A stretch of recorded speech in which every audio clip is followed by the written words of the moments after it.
Assalamu alaikum. Should we be concerned about the discrimination and the injustice that is going around? Yes, not only in the United States, anywhere else in the world. The duty of the Muslim is to stand for justice, to speak the truth. The Prophet ﷺ said, من رأى منكم منكرا فليغيره بيده فإن لم يستطع فبلسانه فإن لم يستطع فبقلبه وذلك أضعف الإيمان. When you see evil, you should change it with your hand if you can. If you couldn't, then you should change it with your tongue. If you couldn't, you should change it in your heart. And that's the weakest level. So this is our duty as Muslims, which Allah Azza wa Jal reminded us in the Quran. In Surah An-Nisa, Ayah 135, and in Surah Al-Ma'idah, Ayah 8. يا أيها الذين آمنوا كونوا قوامين بالقسط شهداء لله. يا أيها الذين آمنوا كونوا قوامين لله شهداء بالقسط. O you who believe, stand upright for justice. So this is our duty. Irrespective of who's suffering from injustice, black people, Latinos, any race, it affects us because as Muslims, we're supposed to stand upright for justice. We should speak the truth. Scholars agreed that الساكت عن الحق شيطان أخرس. When you see evil and you don't say anything, you are a mute devil. Some people think it is a hadith. It's not a hadith. It is the statement of many of the pious predecessors.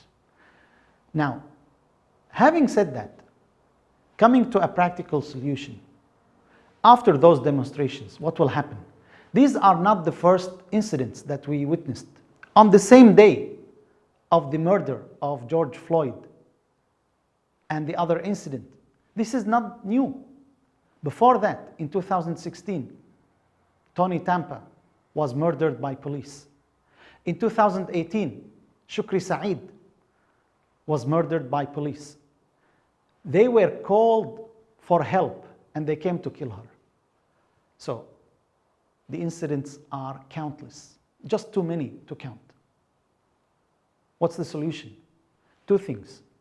First, end qualified immunity.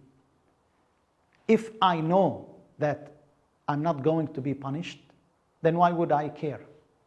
Why would I care about the law when I don't have to abide by the law?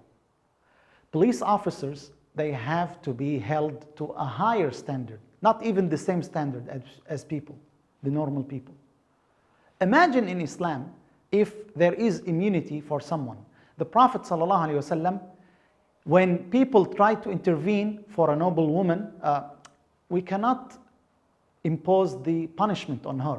The Prophet ﷺ said, even if my daughter were to steal, I would have imposed the punishment on her. Subhanallah. So, end the qualified immunity for police officers. That's number one. Number two, end the training of police officers with the Israeli forces.